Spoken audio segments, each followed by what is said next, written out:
Iniciamos mais uma jornada de estudo da Bíblia Sagrada. Nesse trimestre, vamos ler e aprofundar nosso conhecimento nas cartas de Paulo a Timóteo, Tito e Filemon. O bom combate. A vida cristã, principalmente a vida ministerial, ela envolve luta constante. Quem concorda com isso?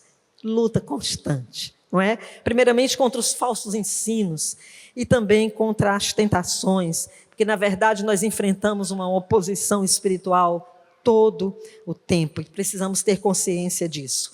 Paulo associa o bom combate à preservação da fé e da boa consciência. Precisamos entender isso. É uma luta constante ligada exatamente à defesa da fé, à pregação da verdade, à resistência às heresias, aos falsos ensinos.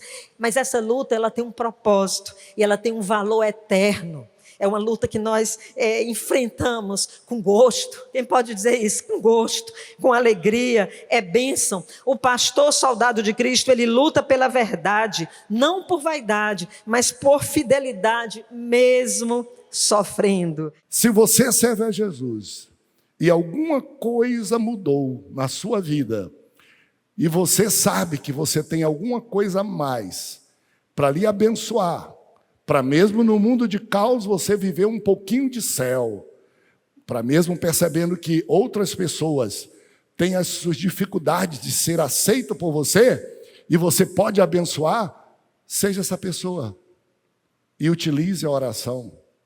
Não faz mal para ti, faz bem para ti, faz bem para os outros e principalmente para quem, de algum modo, você está alimentando ódio, está alimentando contenda, porque você está estragando a sua própria vida. E a Bíblia diz, ore por todos.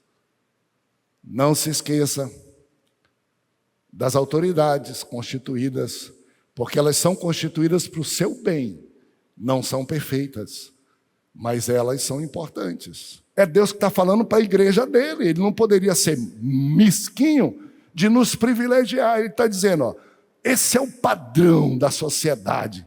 Sociedade para viver bem? Procure esse potencial, procure crente para ser um crente abençoado, não é perfeito, mas vá olhando aqui, onde tiver um defeito, procure aperfeiçoar-se nisso. Vale para todos, não é para o pastor só. Não é para...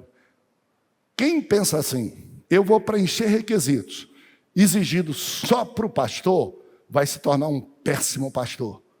Porque ele vai querer preencher requisitos do cargo e vai se esquecer do fundamento e da base. Ele vai se destruir. Porque não existe privilégios da função em detrimento de privilégios do caráter do ser humano, do caráter da sociedade, da conduta da sociedade. Eu e você, uma vez que conhecemos Jesus, uma vez que fomos alcançados pelo Evangelho da Graça, uma vez que estamos aqui servindo ao Senhor, não desanime, avance. Você é um peregrino, Deus está contigo, a luta vem, o desânimo vem, os desafios vão vir, toda a artimanha do inimigo contra você vai se manifestar para você esfriar, para você abandonar a fé, mas a palavra de Deus nos promete, quando o inimigo vier contra vocês como um volume de águas, o Espírito do Senhor arvorará contra ele a sua bandeira. Afinal de contas, a igreja é uma grande família de Deus, de homens imperfeitos. Eu estou aqui, você está, todos nós somos imperfeitos. Tem alguns aí da década de 50 do século passado, tem outros agora que nasceram em 2015, estão aí bem jovenzinhos, mas a igreja continua de pé, apesar do seu choque geracional. A igreja continua avançando como um rolo compressor para a glória de Deus. Há quem diga, a igreja parou. A última vez que eu vi a igreja bem foi na minha geração. Na minha geração a igreja orava, na minha geração a igreja jejuava, na minha geração os pregadores eram diferentes, na minha geração era isso. Glória a Deus pela tua geração, mas eu acredito em um Deus que foi na antiga geração, também é com a nova geração. Eu acredito em um Deus que, por mais que a nova geração, para alguns, esteja saindo do trilho, não esteja pautada na doutrina, mas eu acredito em um Deus que coloca as gerações no trilho para que a igreja continue há mais de 2000 anos. A igreja está aí, geração vem, geração vai, e a igreja continua resolvendo os problemas da humanidade. Novamente, piedade é uma vida que representa Deus bem. Novamente, porque eu, atenção para isso, sigo a Jesus, porque eu sigo o Evangelho, porque eu estou na presença do Senhor, porque eu represento Deus bem, eu vou ter lucro. Porque eu de alguma forma tenho aprovação divina, eu preciso ter e eu vou ter aprovação e riqueza material. Porque se eu aceitar Jesus, se eu estiver perto de Jesus, se eu fizer tudo que Jesus me ensinou a fazer, Ele é obrigado a me prosperar, a me multiplicar, a estar comigo. Detalhe, gente, Evangelho não é sobre lucro, Evangelho é sobre cruz. Evangelho não é sobre ganho, Evangelho é sobre sacrifício. Quando nós abraçamos Jesus, nós abrimos mão de muita coisa, mas Jesus também nos abençoa. Mas esse não é o foco daquilo que nós fazemos. Novamente, as pessoas se aproximam, vivem uma vida que representa a Deus bem, mas de alguma maneira esperam que isso traga algum tipo de retorno. E aqui eu quero falar com muito respeito. Primeiro, Jesus não morreu para salvar o nosso bolso.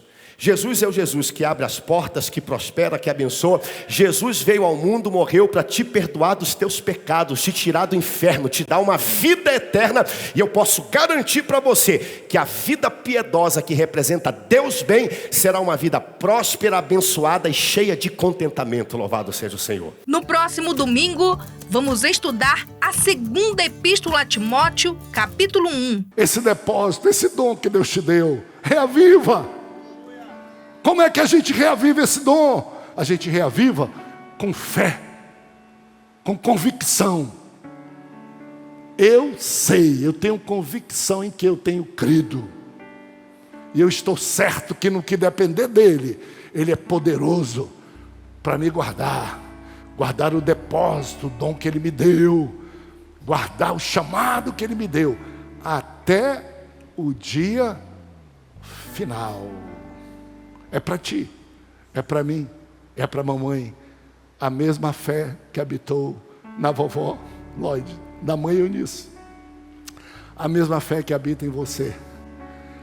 E, por fé, diga, a mesma fé que vai habitar nesse meu filho, nessa minha filha. É no próximo domingo.